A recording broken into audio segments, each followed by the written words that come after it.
The word embarrassment first attached itself to my name when I was 14, the Christmas I asked for a computer instead of clothes. "She's going through a phase," Mom explained to relatives gathered around our dining room table, her voice carrying the patient tone reserved for discussing children's temporary delusions.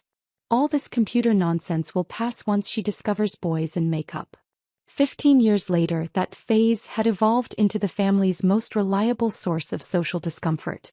While my brother Marcus built his reputation as a successful investment banker, climbing the corporate ladder with impressive precision, I remained the family member who required careful explanation at social gatherings. The one who'd never quite figured out how to translate intelligence into respectability. The pattern had been established early and reinforced consistently. When I graduated high school as valedictorian, the focus was on Marcus making varsity football. When I earned a full scholarship to MIT, the celebration centered on Marcus getting accepted to Harvard. When I graduated summa cum laude with dual degrees in computer science and electrical engineering, the family gathered to toast Marcus landing his first internship at Goldman Sachs. Each milestone in my academic journey was acknowledged politely but overshadowed by Marcus's more conventional achievements. Straight A's in advanced mathematics were impressive, but football trophies were displayed prominently on the mantelpiece. Academic honors were mentioned briefly in holiday newsletters, but Marcus's social connections were discussed extensively at dinner parties. The disconnect became more pronounced as we entered our 20s. Marcus's path was linear and comprehensible: prestigious university, recognizable company, steady promotions, appropriate marriage to Jennifer from Connecticut. Their relationship timeline followed social expectations perfectly, progressing from college dating to engagement to wedding to first child with clockwork precision. My trajectory, by contrast, defied easy categorization. Instead of pursuing traditional employment after MIT, I'd returned home to our parents' basement, claiming I needed time to work on some projects. While Marcus was impressing Goldman Sachs executives with his analytical skills, I was surrounded by servers, circuit boards, and prototype quantum processors that no one in my family understood or appreciated. "She's always been different," became Mom's standard explanation when neighbors asked about my post-graduation plans. "Very bright but not particularly practical. She'll figure things out eventually." The subtext was clear to everyone in our social circle. Emma was smart but lacked the common sense to translate academic achievement into career success. She was the kind of person who could solve complex mathematical problems but couldn't navigate basic social expectations about appropriate life choices. Marcus had always been everything our parents hoped for in a successful child. Harvard MBA, corner office at Goldman Sachs, wife from an appropriate family, house in the right neighborhood. At 32, he embodied the kind of conventional success that made sense at dinner parties and country club events. People understood his career trajectory, respected his achievements, and considered him a credit to our family's values. I, on the other hand, had become the family's ongoing disappointment. No husband, no traditional career path, no achievements that translated easily into cocktail party conversation. At 29, I was still figuring things out according to family consensus, pursuing computer-related hobbies that seemed impressive to other technical people but utterly mystifying to anyone with actual business sense. The basement laboratory that had started as a temporary workspace had evolved into a sophisticated research facility over the past 8 years. What began as curiosity about quantum mechanical principles had developed into breakthrough applications for computational processing. But explaining quantum entanglement and superposition to family members who considered basic computer literacy advanced technology proved consistently futile. "She's very dedicated to her research," Dad would tell colleagues who asked about my career progress. The word research made my activities sound more legitimate than playing with computers in the basement, though he had no clear understanding of what that research actually involved or why it might matter. This Christmas gathering was particularly well attended, with cousins, aunts, uncles, and family friends filling our parents' house for their annual holiday celebration. The kind of event where family success stories were shared, professional achievements were celebrated, and social hierarchies were reinforced through careful conversation. The guest list represented our extended family's most successful members. Uncle Robert had built a regional construction company into a multi-million-dollar enterprise. Aunt Patricia ran the most exclusive interior design firm in the city. Cousin David had just been promoted to partner at his law firm. These were people who measured success in terms everyone could understand: revenue, profit margins, client lists, market share. Marcus just closed a $200 million acquisition deal, Dad was explaining to our Uncle Robert as I helped Mom arrange appetizers in the kitchen. The client specifically requested him because of his reputation for handling complex international transactions. Through the kitchen doorway, I could see Marcus accepting congratulations with the confident humility of someone accustomed to professional recognition. His achievements were the kind that impressed other successful people, generating respect and admiration from everyone who mattered in our social circle. The conversation around Marcus's latest triumph continued for 20 minutes, with relatives asking detailed questions about deal structure, regulatory approval processes, and the strategic implications for his clients' global expansion plans. This was the language of legitimate business success, involving measurable outcomes and comprehensible value creation. "And what about Emma?" Aunt Patricia asked eventually, her voice carrying the careful tone people used when discussing family members whose lives hadn't developed according to expectations. Dad's pause was barely perceptible, but I'd learned to recognize the slight hesitation that preceded explanations of my current situation. "She's still working with computers," he said finally, using the phrase that had become his standard description of my activities. "Doing some kind of technical consulting work. She's very good with that sort of thing." The phrase, "that sort of thing," had become his diplomatic way of acknowledging my work without having to explain what it actually involved. For the past 8 years I'd been building and scaling technology companies, but the details were too complicated for family conversations and the results too unconventional to fit their understanding of proper careers. "Is she seeing anyone?" Aunt Patricia continued, following the predictable script of concerned relatives addressing family disappointments.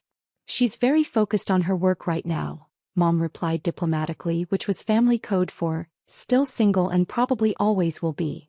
The subtext was clear to everyone. Emma had prioritized her computer hobby over finding a suitable husband, and now she was approaching 30 with no prospects for either professional respectability or personal fulfillment.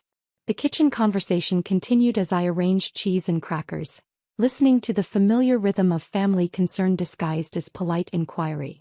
These discussions happened at every gathering, with relatives taking turns expressing appropriate worry about my unconventional choices while carefully avoiding direct criticism that might seem unsupportive. "I worry that she's missing opportunities," Aunt Patricia said quietly, lowering her voice out of consideration for my proximity. "At her age, it becomes increasingly difficult to start over if those computer interests don't lead anywhere meaningful." Mom nodded thoughtfully, sharing the concern that had been growing stronger each year as my 20s progressed without obvious markers of conventional success. "We've tried to encourage her to consider more traditional options, but she's always been very independent. Sometimes too independent for her own good."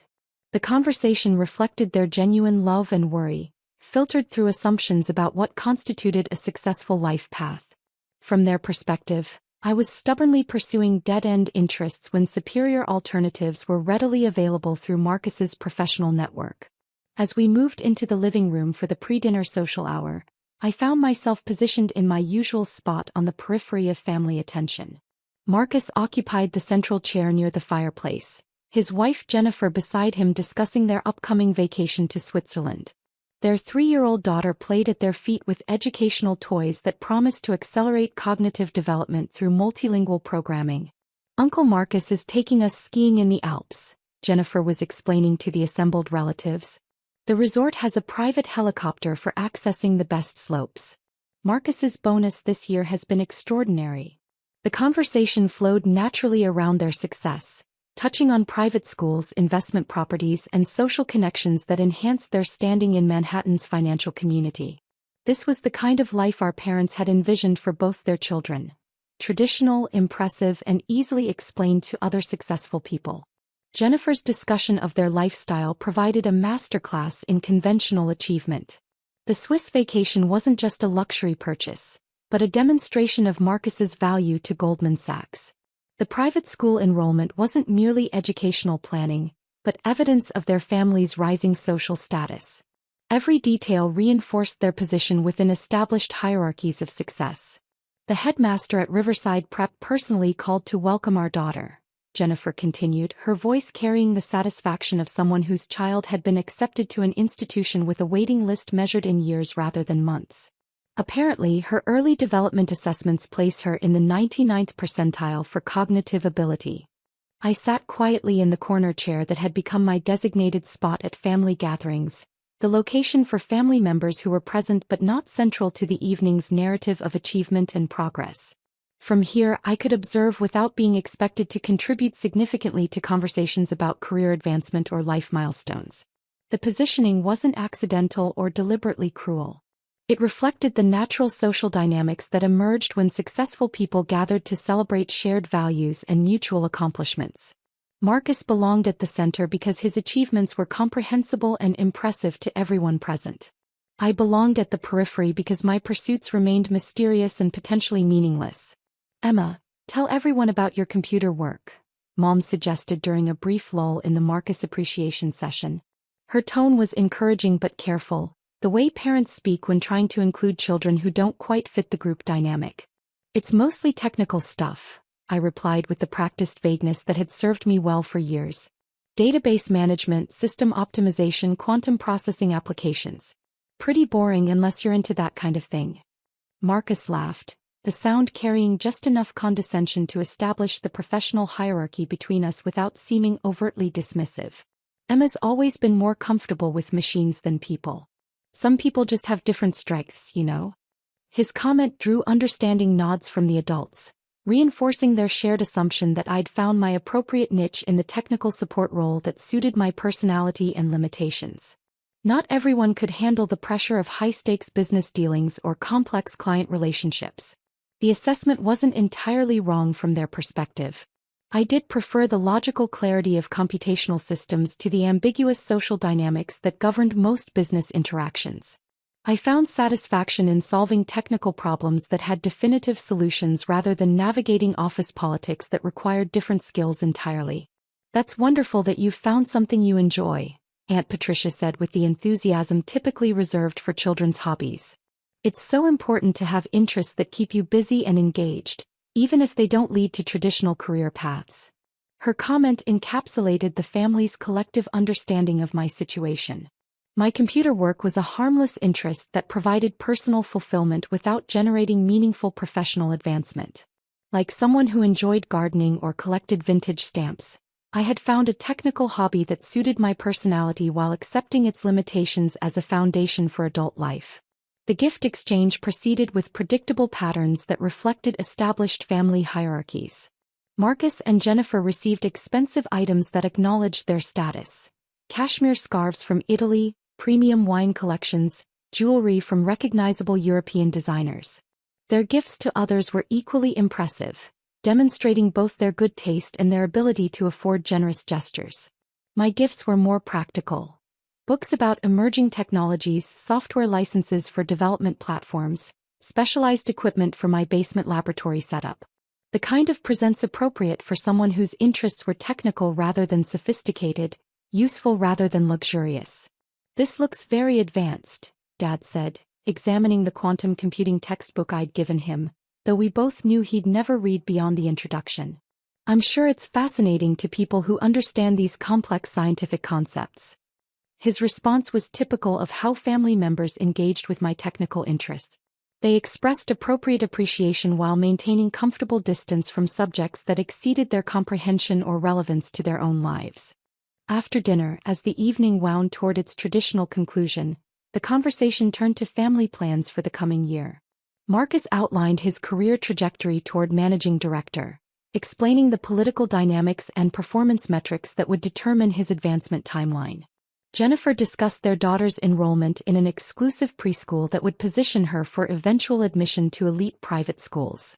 Various relatives shared updates about promotions, real estate purchases, and social achievements that marked their continued progress along conventional paths to success. Uncle Robert's construction company had secured contracts for 3 major commercial developments.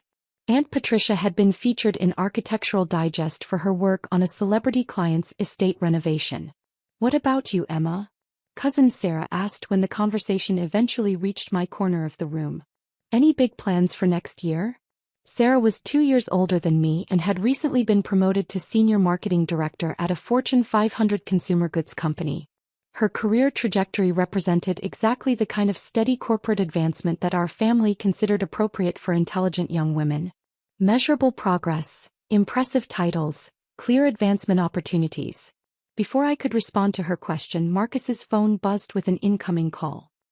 He glanced at the screen and recognized the caller as important enough to interrupt family time, excusing himself to take what was obviously a significant business conversation.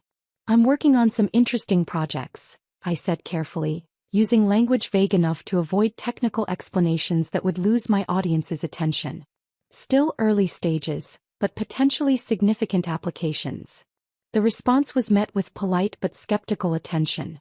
After years of hearing about my interesting projects that never seemed to result in conventional success markers, the family had developed patient tolerance for my technical optimism combined with realistic expectations about actual outcomes. "That's wonderful," Mom said encouragingly.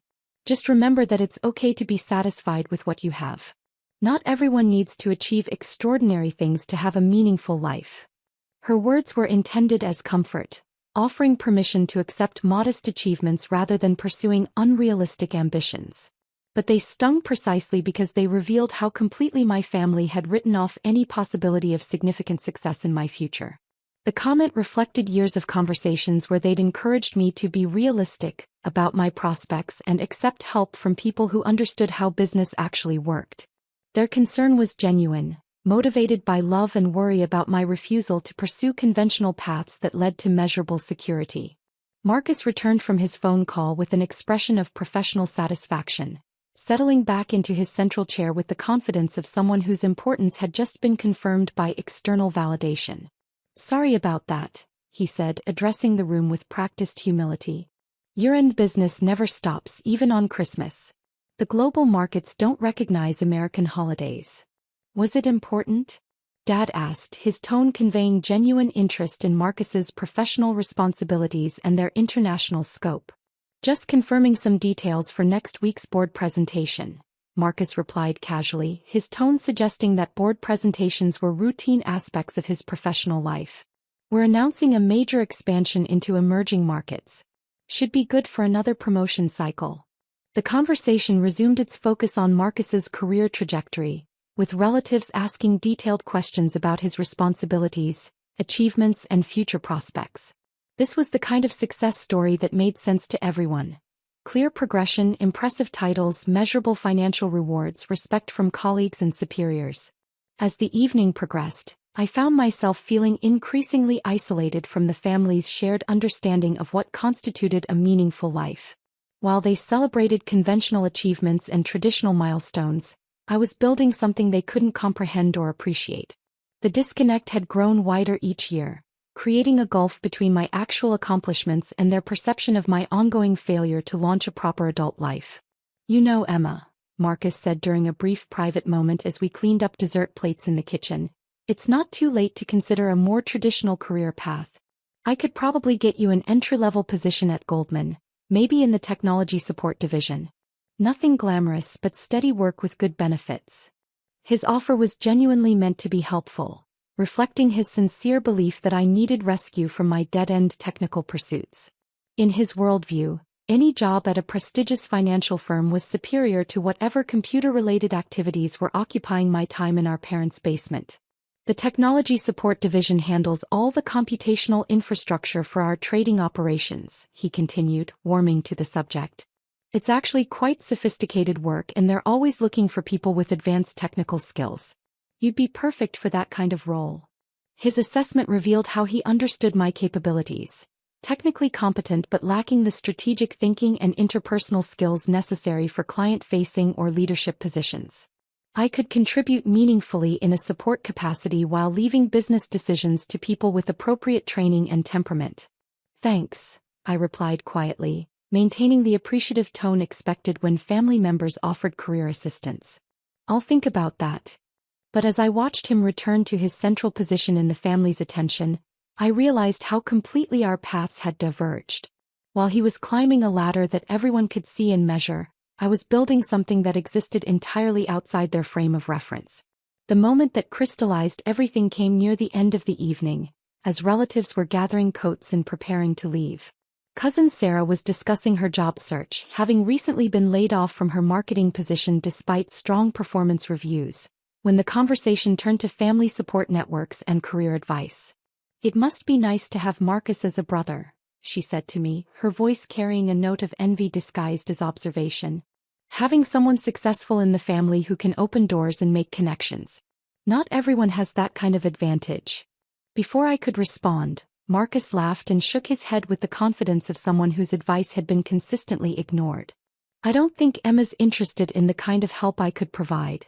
She's more comfortable doing her own thing, even if it means staying at entry level forever." The comment hung in the air, carrying years of accumulated frustration with my refusal to accept his guidance or follow his example of conventional professional advancement. From his perspective, I was stubbornly pursuing a dead-end path when superior alternatives were readily available through his professional network. "Actually," Sarah said, her voice taking on the sharper tone that indicated she'd been drinking just enough wine to speak more freely than usual, "I think it's time someone said what we're all thinking."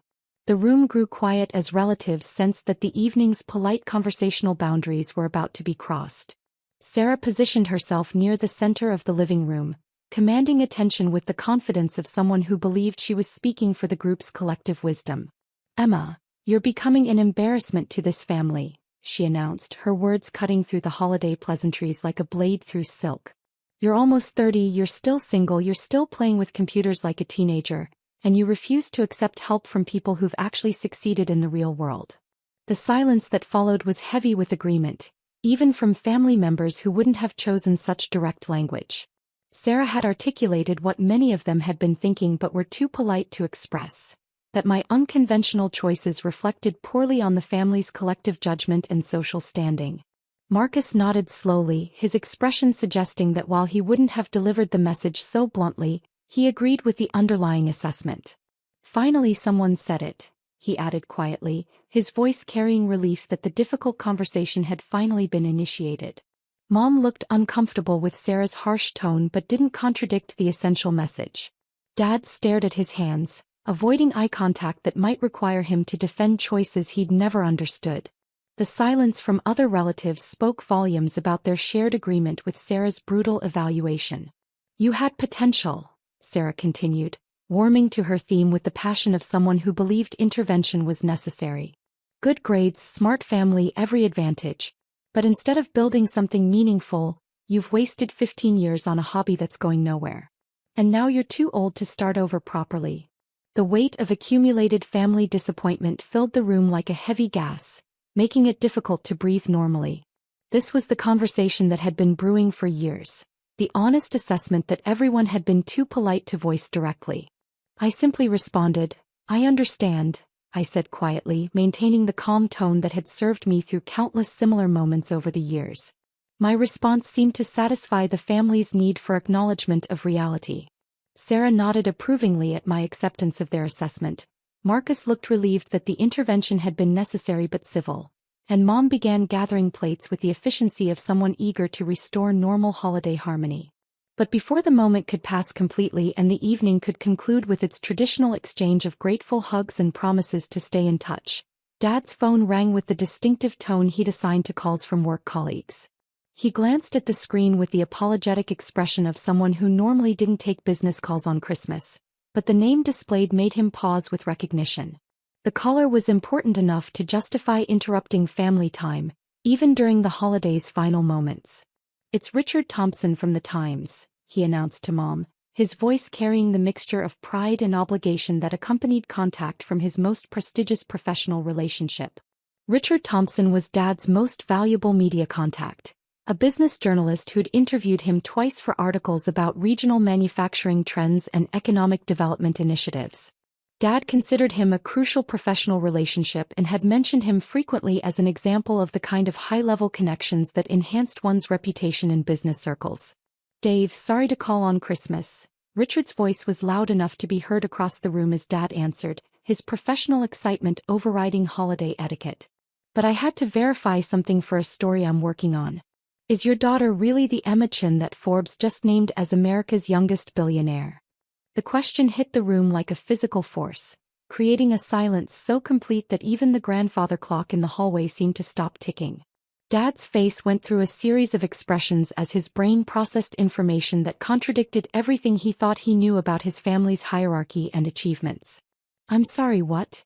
Dad managed to say, his voice barely above a whisper as he struggled to process the impossible question.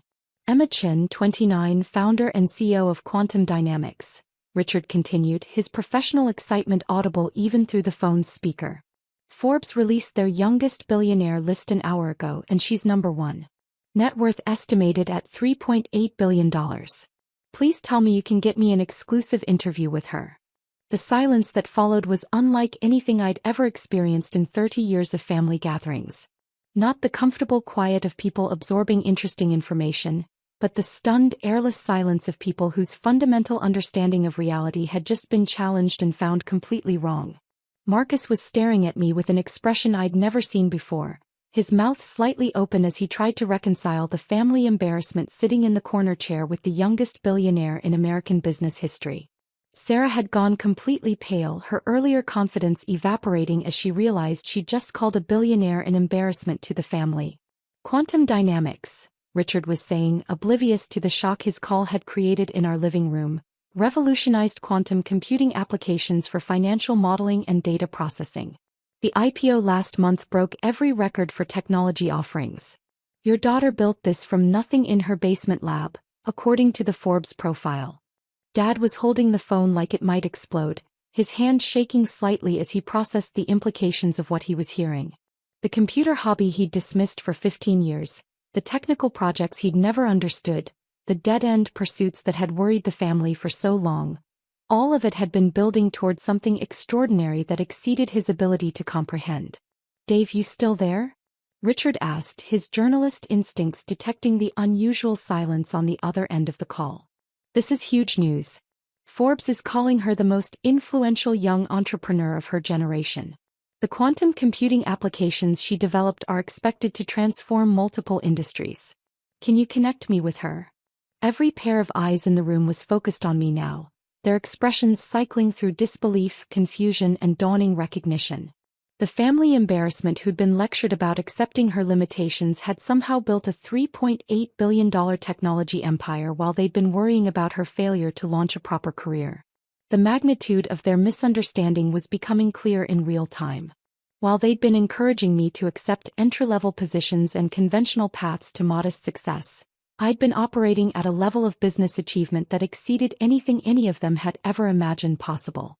"Actually," Dad said slowly, his voice still barely functional as he struggled to reconcile the phone call with his understanding of family reality, "she's right here." The laughter that had filled the room moments earlier when Sarah delivered her assessment of my failures had stopped completely. The easy confidence with which they'd discussed my shortcomings and lack of prospects had evaporated, replaced by the uncomfortable realization that their understanding of the family hierarchy had been completely inverted. Marcus's phone was buzzing with notifications, his financial industry contacts apparently sending him links to the Forbes announcement that was spreading through professional networks. His face was cycling through expressions as he read updates about a company he'd never heard of, built by the sister he'd been offering entry-level positions to help rescue from her dead-end pursuits. "Emma," Mom said, her voice barely above a whisper, "is this true?" Before I could answer, Sarah's phone chimed with a news alert. Then Aunt Patricia's. Then Uncle Robert's. The Forbes announcement was spreading through their social media feeds in real time, confirming what Richard Thompson had just told Dad. The youngest billionaire in America was sitting in their living room, the same person they'd just finished explaining needed to accept her limitations and stop embarrassing the family with unrealistic ambitions. "Quantum dynamics has been my primary focus for the past 8 years," I said quietly, maintaining the same calm tone I'd used to acknowledge their earlier assessment. "The company went public last month." The implications were settling over the room like a heavy blanket that made thinking difficult. While they'd been politely tolerating my computer hobby and encouraging me to accept Marcus's offer of entry-level employment, I'd been building a technology empire that had just made me one of the wealthiest people in the country. As the full weight of the revelation settled over the Christmas gathering, I realized that strategic invisibility had served its purpose perfectly. The embarrassment to the family had just become the family's most remarkable success story. The mahogany conference table in my uncle's law office had been set up like a corporate tribunal. I walked into the sterile room to find my entire family arranged in what could only be described as an intervention formation. Uncle Marcus sat at the head like a judge, my parents flanked him like prosecutors, and my cousins served as the jury. I'm Isabella Torres, though my family had taken to referring to me as our niece who's having some struggles at their social gatherings. At 28, I was apparently the family disappointment for choosing to build a tech company instead of following their traditional path into law, medicine, or finance. Isabella, thank you for coming, Uncle Marcus said, gesturing to the single chair facing the assembled group. His corner office overlooked downtown, all glass and steel, a monument to the success he'd built with Torres and Associates, the family law firm.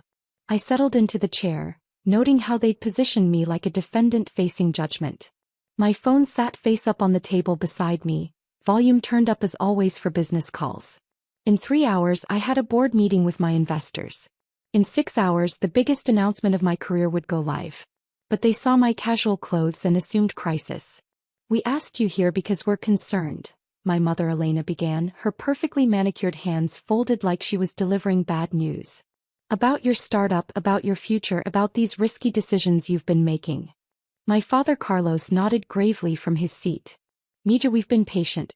We understood you needed to explore this tech phase. But it's time to face reality. Tech phase. That's what they called Quantum Dynamics, the artificial intelligence company I'd founded 4 years ago. They saw me working from coffee shops and assumed I was playing entrepreneur while burning through savings. My cousin David leaned forward, his Harvard law ring catching the afternoon light. The numbers don't lie, Isabella. Small tech startups have a 90% failure rate. It's not personal, it's just statistics. And the market is saturated, added my cousin Maria, fresh from her MBA program. AI companies are a dime a dozen now. Without serious backing or connections, it's almost impossible to break through. If only they knew that quantum dynamics had quietly revolutionized machine learning for 3 of the world's largest tech corporations. But they heard artificial intelligence and thought I was building chatbots in my apartment. Uncle Marcus stood up, assuming his courtroom stance. We've arranged this meeting because tough love is sometimes necessary. Your startup is clearly failing and it's time to cut your losses. The irony would have been funny if it weren't so painful. The family that prided itself on logic and evidence had never bothered to research what I actually did. They saw me decline their job offers and assumed desperation. I've spoken to Judge Harrison about a clerk position, Uncle Marcus continued. It's entry-level, but it's a foot in the door. Real legal experience with real prospects. My Aunt Carmen nodded enthusiastically. And my hospital always needs administrators. Healthcare is stable, Isabella. It's not like these risky tech ventures. My phone lay silent on the table, but I knew in exactly 17 minutes, my life would change forever. The Forbes announcement was scheduled for 3:47 p.m. Pacific Time, and the advanced copy was already sitting in journalists' inboxes worldwide. We're here because your startup is clearly failing, Uncle Marcus declared with the finality of a court verdict. Time for tough love. Time to accept that not everyone is cut out for entrepreneurship. My parents exchanged meaningful looks. Mom dabbed at her eyes with a tissue she'd apparently prepared in advance. We've discussed this as a family, Dad said softly. We're prepared to help you transition back to a more stable career path. Cover your apartment for a few months while you get back on your feet. Back on my feet. I bit back a smile, thinking about the $847 million in venture funding sitting in Quantum Dynamics accounts, or the acquisition offers I'd been declining for the past 6 months. The tech bubble is bursting, David added helpfully. Anyone with sense is getting out now before it gets worse. Maria pulled out her tablet, displaying charts and graphs. I did a market analysis. AI startups are dropping like flies. The smart money is moving to traditional sectors.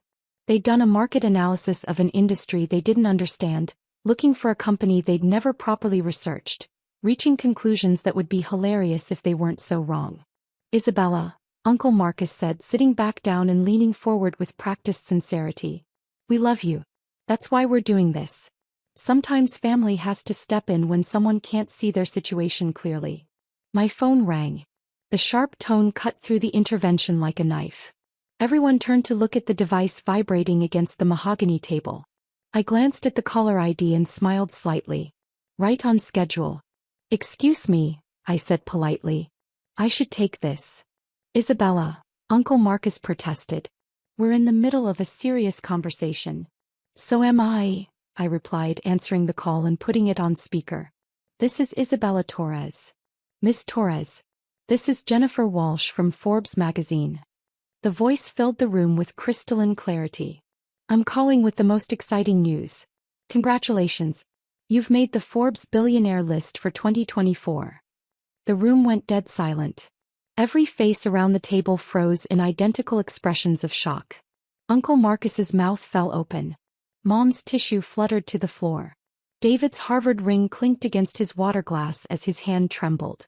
"Based on our independent valuation of quantum dynamics and your personal holdings," Jennifer continued, oblivious to the drama she was causing, "we've assessed your net worth at $3.2 billion, making you the youngest Latina billionaire in American history." I watched my family's faces cycle through confusion, disbelief, and slowly dawning comprehension. "The story goes live in 15 minutes, Jennifer added. "We've already received calls from 3 major networks requesting interviews. Your assistant said to coordinate through you directly." "Thank you, Jennifer," I said calmly. "I'll have my PR team send over the official photos and background materials within the hour." "Wonderful. And Miss Torres?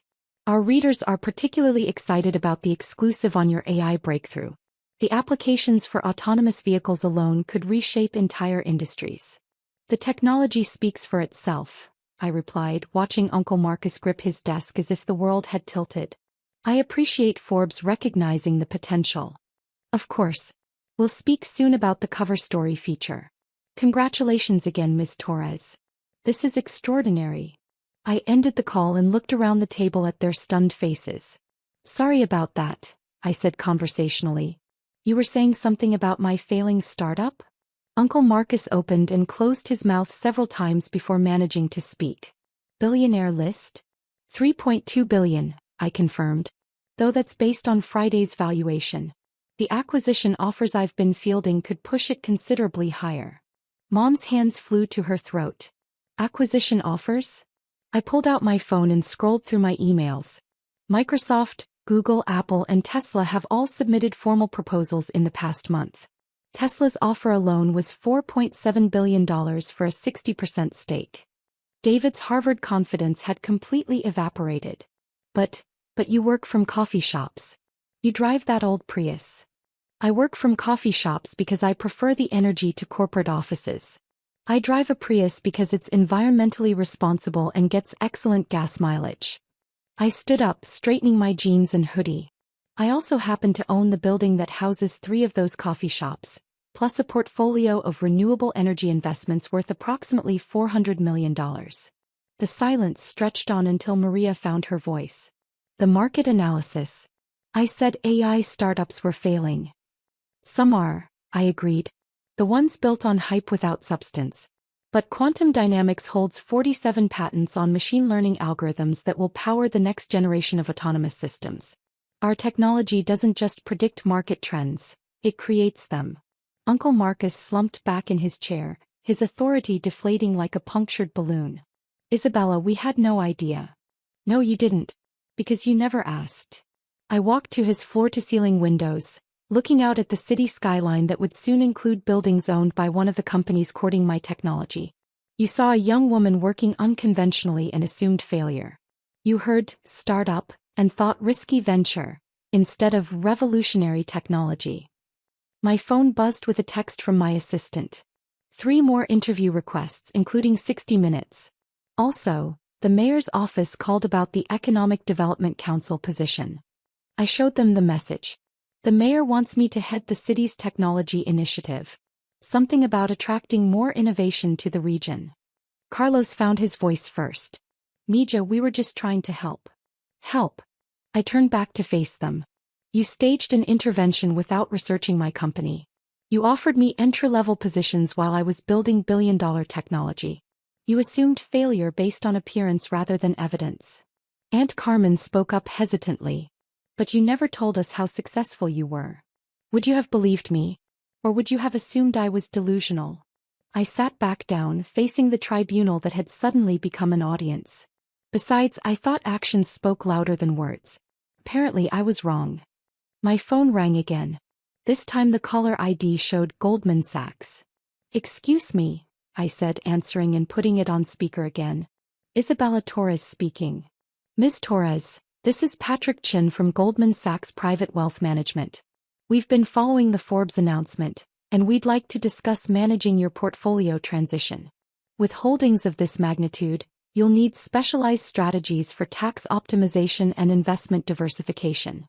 "Thank you, Patrick. Have my assistant schedule something for next week. We'll need to discuss the foundation planning as well." "Absolutely. Congratulations on this remarkable achievement, Ms. Torres. We look forward to working with you." I ended the call and looked at my family. Foundation planning. I'm establishing the Torres Innovation Foundation to fund STEM education for underrepresented students.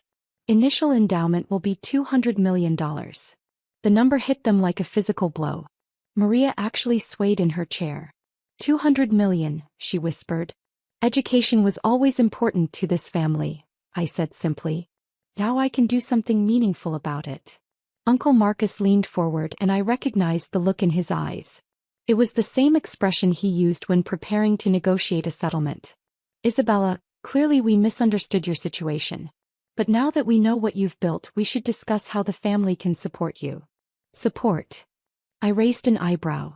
"Like offering me clerk positions and hospital administration jobs?" He had the grace to look embarrassed. "We could be helpful in other ways. Legal counsel, financial planning, family connections." "I have excellent legal counsel, thank you.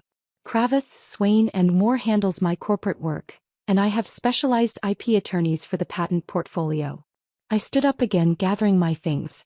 "As for family connections, I'm building my own network based on innovation rather than tradition." My phone buzzed with another call. This time I just glanced at the screen before declining. "Sorry, that was 60 minutes. I'll call them back later."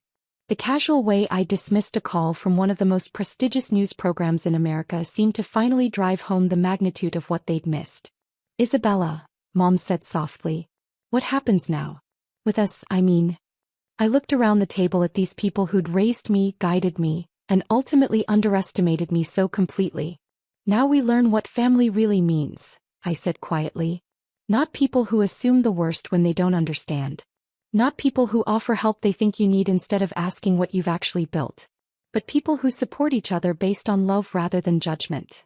David spoke up hesitantly. "How do we do that?"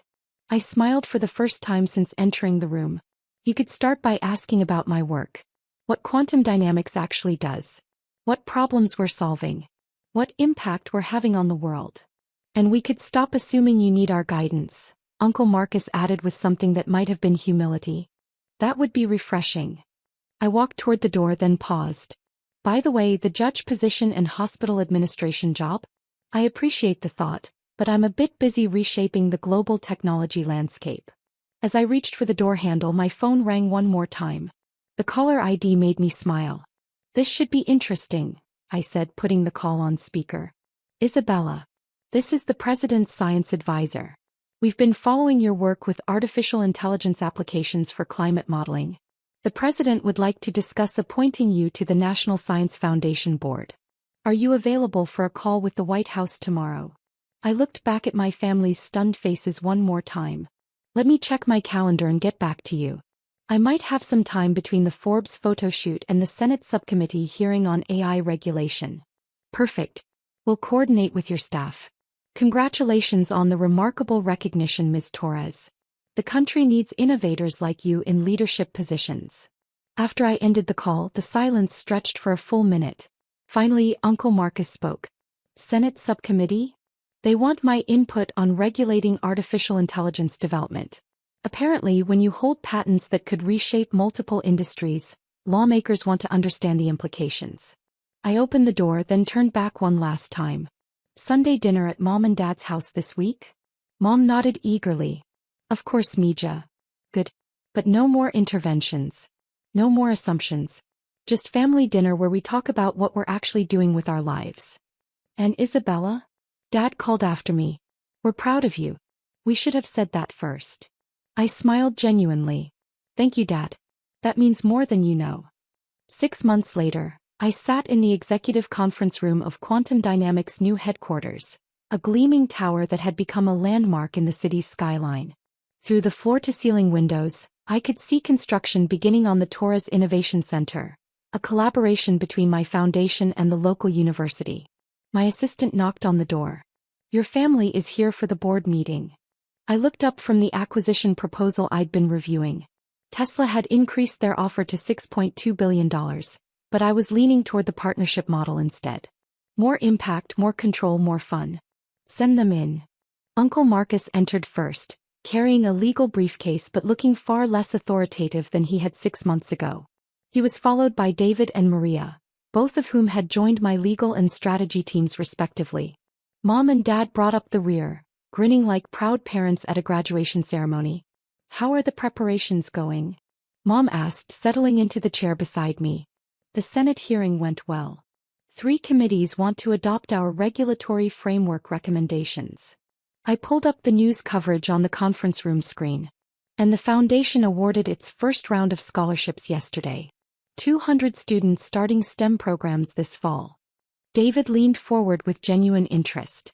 What about the autonomous vehicle partnership? Signed this morning. Tesla, Ford, and Toyota are licensing our core algorithms. The first fully autonomous cars should hit the market within 18 months. Maria smiled. The market analysis I did 6 months ago aged well, didn't it? Like milk, I agreed, laughing. But you've learned to research industries before analyzing them.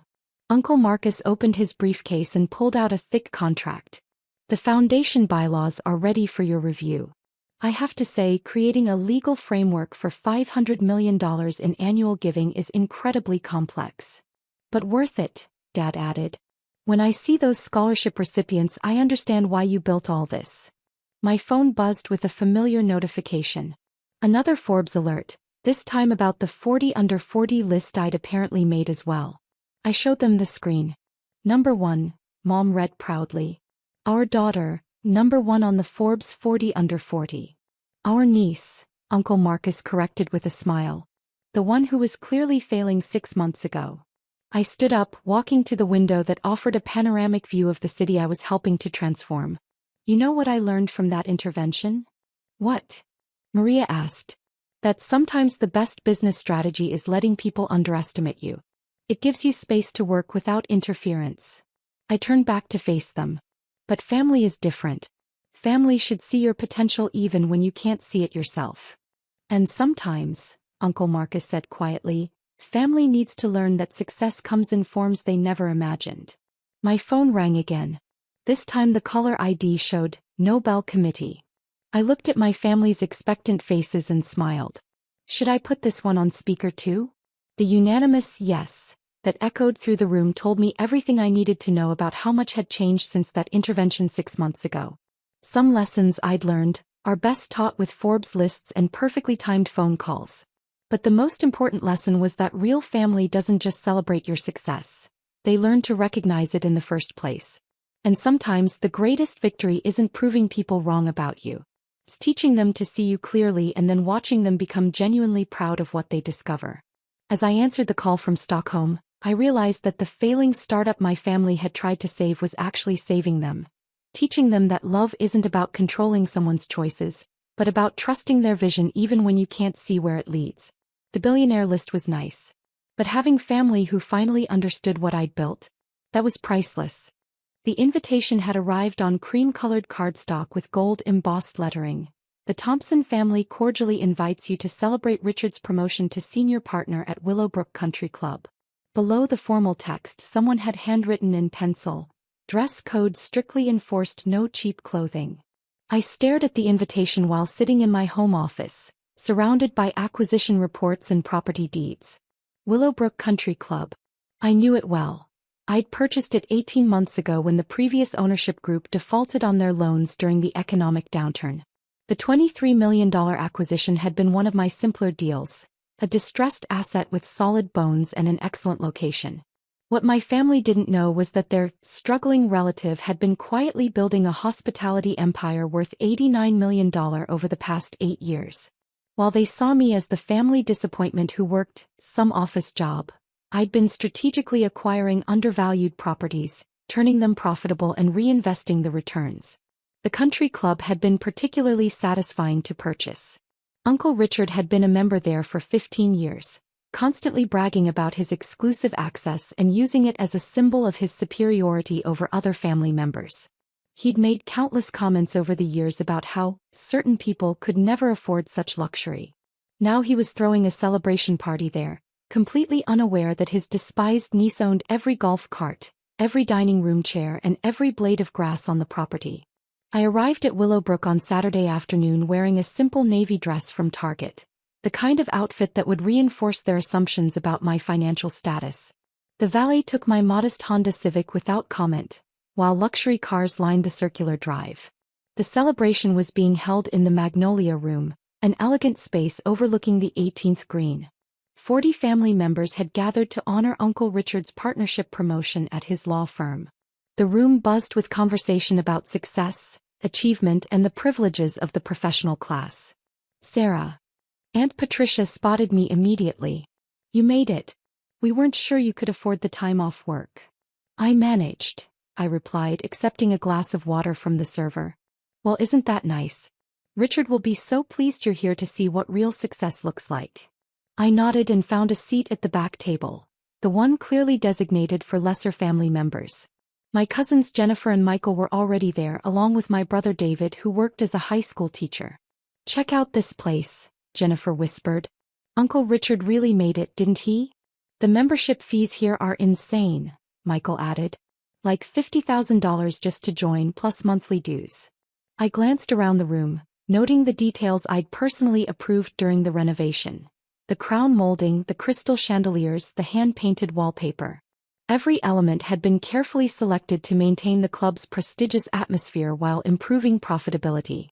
Uncle Richard stood at the front of the room, holding court with the successful branch of the family. At 62, he cut an impressive figure in his tailored suit, his silver hair perfectly styled, his manner radiating the confidence of a man who'd never questioned his place in the social hierarchy. "Ladies and gentlemen," he began, tapping his champagne glass with a silver spoon. "Thank you all for joining me in this magnificent setting to celebrate not just my promotion, but the Thompson family's continued success."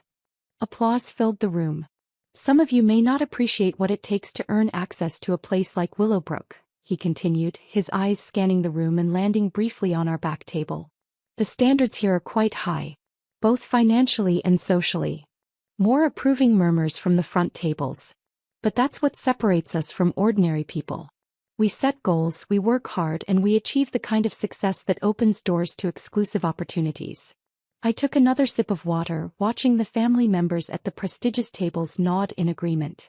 These were my relatives who worked in finance, real estate, and corporate law, the ones who'd always made it clear that my office job placed me in an entirely different category. Now, I know some family members are still finding their way in life. Uncle Richard's voice carried a patronizing tone as he glanced toward our table again. "And that's fine. Not everyone can achieve this level of success. But I hope our achievements can serve as inspiration for those who are still struggling."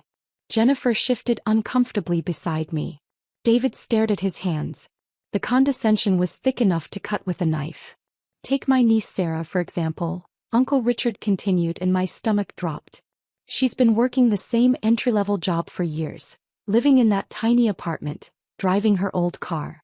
But she's here tonight, surrounded by what real success looks like. Maybe this will motivate her to aim higher." The room turned to look at me. Some faces showed pity, others showed the satisfied superiority of people confirming their place in the social order. I felt heat rise in my cheeks, but I kept my expression neutral. The truth is, Uncle Richard was warming to his theme now. Some people are meant to achieve great things and others are meant to, well, to provide a contrast. Sarah will never own anything nice like this country club membership. Unlike successful family members like us. Everyone nodded in agreement. The message was clear. Know your place, accept your limitations, and be grateful for the opportunity to witness real achievement. I simply sipped my water and said nothing. The dinner continued with more speeches about success, achievement, and the rewards of hard work. Throughout the meal, I received a steady stream of well-meaning but condescending comments from relatives. "Don't feel bad about your situation, Sarah," cousin Jennifer's mother told me during dessert. "Not everyone can be wealthy.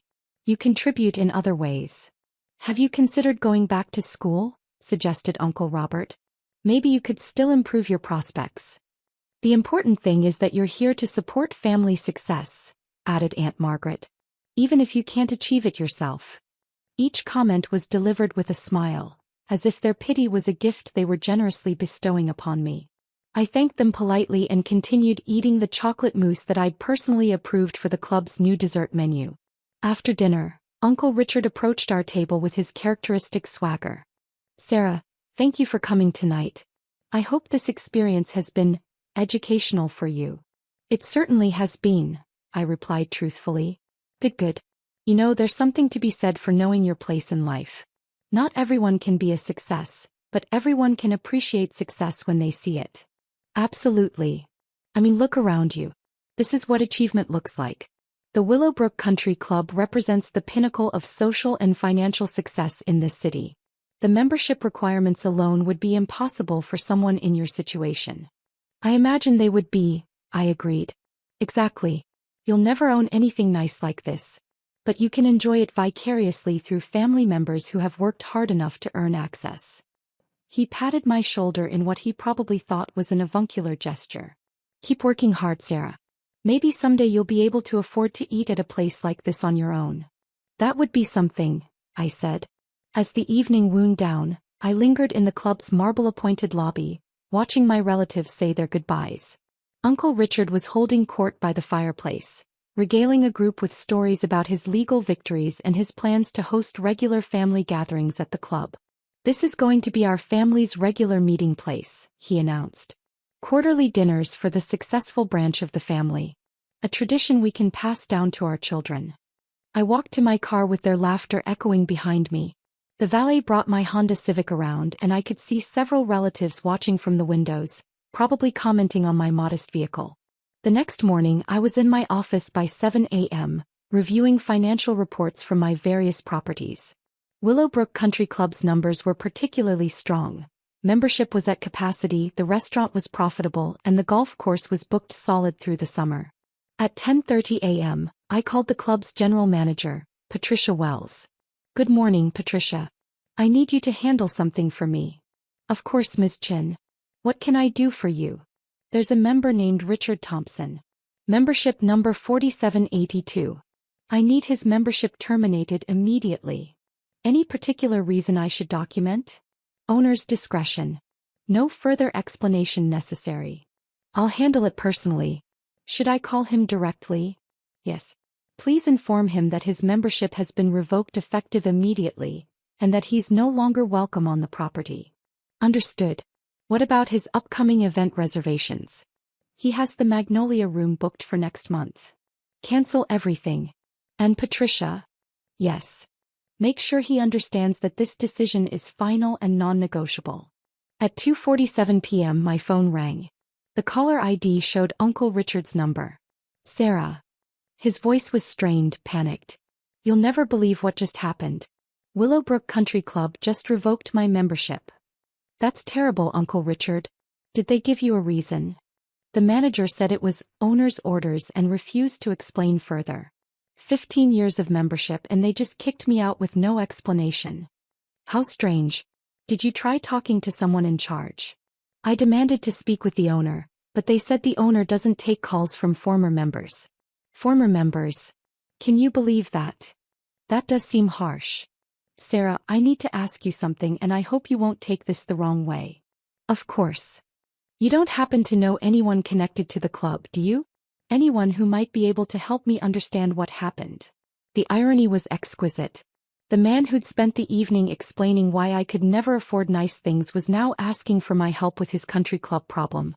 "Well," I said thoughtfully, "I might know someone who could provide information." What I actually did was call Patricia back. "Please have the club's legal counsel send Mr. Thompson a formal letter explaining that his membership was terminated due to conduct unbecoming a member." "What conduct should I reference?"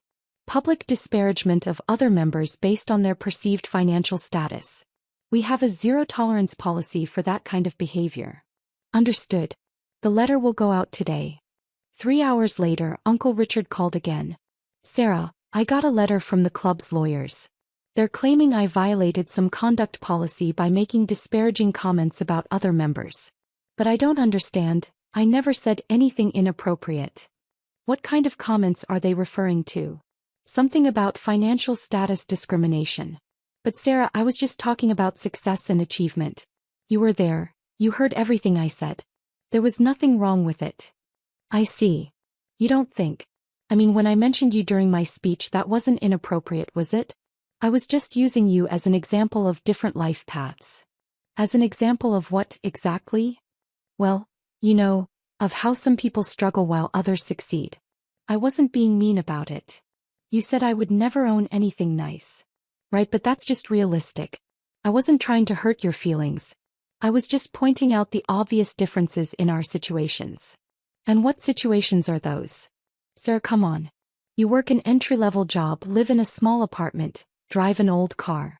I'm a senior partner at a major law firm with a country club membership. These are just facts. Are they? Of course they are. Look, I'm sorry if I hurt your feelings, but I was just being honest about our different circumstances. Tell me, Uncle Richard, what exactly do you think my job is? You work in some office somewhere doing, I don't know, filing or administrative work. I see. And you've thought this for how long? Well, always, I guess. I mean, you never talk about work, you don't live extravagantly, you drive that old car. So you made assumptions based on appearances. Reasonable assumptions. Sir, what's this about? Can you help me with the club situation or not? Actually, I can help you understand exactly what happened. Thank you. I knew I could count on family. Uncle Richard, do you know who owns Willowbrook Country Club? Some investment group, I think. Why? The investment group is called Pacific Holdings LLC. Okay. I own Pacific Holdings LLC. There was a long silence. I'm sorry, what? I own the country club, Uncle Richard. I have for 18 months. That's not possible. I purchased it for $23 million when the previous owners defaulted on their loans. $23 million? Sarah, you can't be serious. I'm very serious. Your membership was terminated because the owner, me, doesn't tolerate members who publicly disparage others based on perceived financial status. But you work an office job. I own a consulting firm that specializes in distressed asset acquisition. My portfolio is worth approximately $89 million. $89 million? Yes. The entry-level job you mentioned is actually me running a multi-million-dollar business. That small apartment is a downtown penthouse that I own outright. And the old car is a personal choice. I prefer to live below my means. The silence stretched for nearly a minute. Sarah, are you telling me you're rich? I'm telling you that your assumptions about my life were completely wrong. But why didn't you tell us? Because I wanted to see how you'd treat me without knowing about my money. And last night, you showed me exactly how you really feel about family members you perceive as unsuccessful. I never meant. You used me as an example of failure. In front of 40 family members. At a club I own. If I had known. What? You would have treated me differently? That's exactly the problem, Uncle Richard. Sarah, please. You have to understand. I understand perfectly. Your respect is conditional on wealth. Your family love is based on social status. And your treatment of people depends entirely on what you think they can do for you. That's not true. Isn't it? When you thought I was poor, you used me as a cautionary tale. Now that you know I'm wealthy, you're desperately trying to apologize and get back into my good graces. I was wrong. I made a mistake. You made a choice. You chose to publicly humiliate someone you believed couldn't defend themselves. What do you want me to do? I want you to understand that actions have consequences. So you're keeping me banned from the club? The membership termination stands. Sarah, please. That club means everything to me. My professional reputation, my social standing, are all based on memberships and appearances rather than character. I noticed. I'll apologize publicly. I'll tell everyone I was wrong about you. Uncle Richard, Do you honestly think this is about wanting an apology? Then what is it about? It's about showing you what it feels like to be excluded, dismissed, and humiliated based on someone else's assumptions about your worth. I get it now. I understand. Please just give me another chance. The decision is final. I hung up and immediately received calls from 6 other family members who'd heard about Uncle Richard's club situation. Each conversation followed a predictable pattern: shock about my wealth, desperate backtracking about previous comments, and attempts to position themselves as having always believed in me.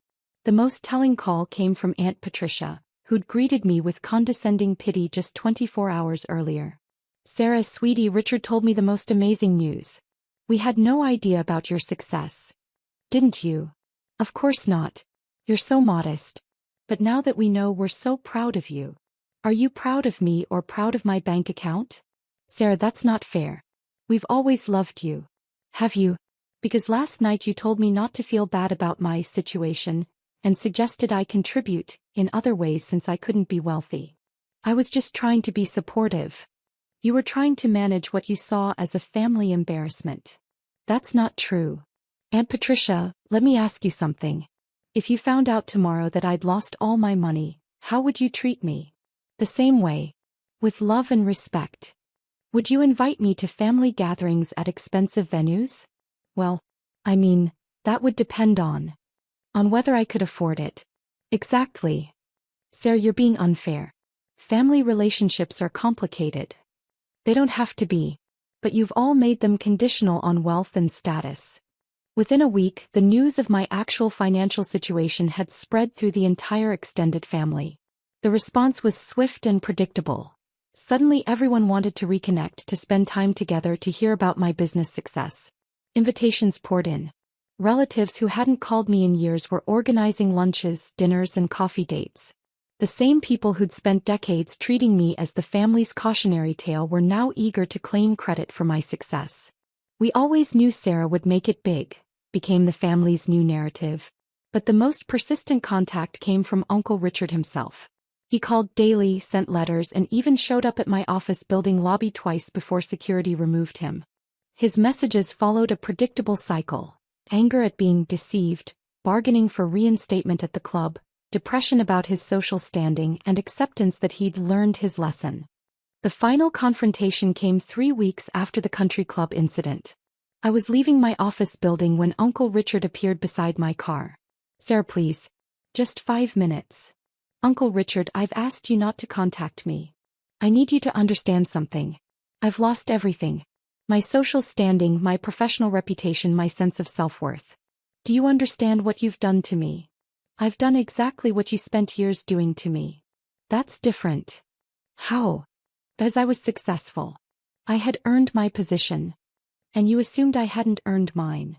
But you hid it from us. I lived quietly and let you make your own assumptions. Your assumptions revealed your character." "Sarah, I'm begging you. Please reinstate my membership. I'll do anything." "Uncle Richard, do you know what the most devastating part of this has been for me?" "What?"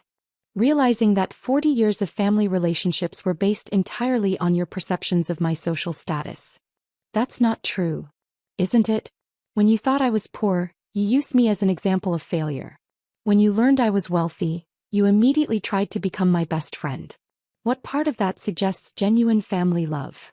"I made a mistake. You revealed your true values. And those values are incompatible with the kind of family relationships I want in my life. So what now? You're cutting me off forever." "I'm not cutting you off. I'm simply treating you exactly how you treated me, based on my assessment of your character and worth." "And what's your assessment?" "That you're someone who judges people entirely by their financial status and treats family members as either assets or embarrassments depending on their perceived success." "I can change. Can you? Or would you just modify your behavior toward me while continuing to treat other people the same way?" He didn't answer. "Uncle Richard, here's what I want you to understand. The country club membership wasn't really the punishment. The punishment is knowing that all your family relationships are as conditional and superficial as mine turned out to be. That's cruel. It's honest. And honesty is something our family has been avoiding for a very long time." 6 months later, I hosted a small family gathering at my penthouse. The guest list was carefully curated. Only relatives who had reached out with genuine apologies and demonstrated consistent respectful behavior over time. David, my teacher brother, was there. He'd actually been kind to me before and after learning about my wealth. Jennifer had written a thoughtful letter acknowledging her assumptions and asking how to rebuild our relationship. A few cousins had proven their character through consistent actions rather than words. Uncle Richard was not invited. The gathering was small, intimate, and genuine. We talked about our lives, our dreams, our challenges, not our bank accounts or social status. For the first time in decades, I felt like I was part of a real family rather than a financial hierarchy. But the most meaningful moment came when Jennifer pulled me aside. "Sarah, can I ask you something?" "Of course. Are you happier now? After everything that happened?" I thought about it carefully. "Yes. Because now I know who my real family is." "And who is that?" "The people who are here tonight. The ones who chose to love me regardless of my bank account." "What about the others?" "They're still family by blood. But they're not family by choice. And I've learned that chosen family is the only kind that really matters." Today, 2 years after the country club incident, I maintain relationships with family members who have proven their character over time. The others, including Uncle Richard, remain peripheral figures who occasionally attempt reconciliation but haven't demonstrated the fundamental change in values that would make genuine relationships possible. Uncle Richard eventually joined a different country club, though his membership there lacks the prestige he'd attached to Willowbrook. He still makes comments at family gatherings about success and achievement, but he's more careful about his targets now. Sometimes I wonder what would have happened if I'd revealed my wealth gradually, if I'd tried to educate my family about their assumptions rather than letting them play out so dramatically. But then I remember Uncle Richard's words, "You'll never own anything nice like this. Unlike successful family members like us." And I realize that some truths can only be revealed through experience. The country club is thriving under my ownership. I've maintained its exclusive atmosphere while implementing policies that focus on character rather than just wealth. The membership application now includes questions about community service and personal values, not just financial statements. Sometimes, when I'm having dinner in the Magnolia Room, I think about that evening when my uncle used me as an example of what failure looks like. He was right about one thing: I'll never own anything like what he had. Because what he had was conditional respect, superficial relationships, and a social standing built on exclusion and judgment. What I own is unconditional love from people who chose to know me as a person, not as a bank account. And that's worth far more than any country club membership could ever be.